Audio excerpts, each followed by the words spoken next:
ప్రతిరోజు ద్రోణాచార్యుల వారికి ప్రదక్షిణం చేసేవాడు.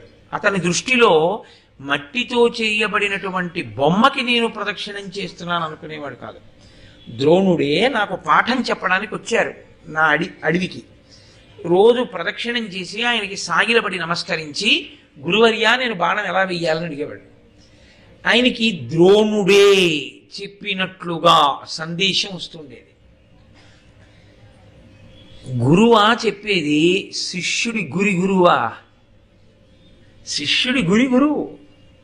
ద్రోణుడు వచ్చి చెప్పలేదు పాఠం, కానీ ఆయనకి ద్రోణ తేజస్సు పలికిందంతే.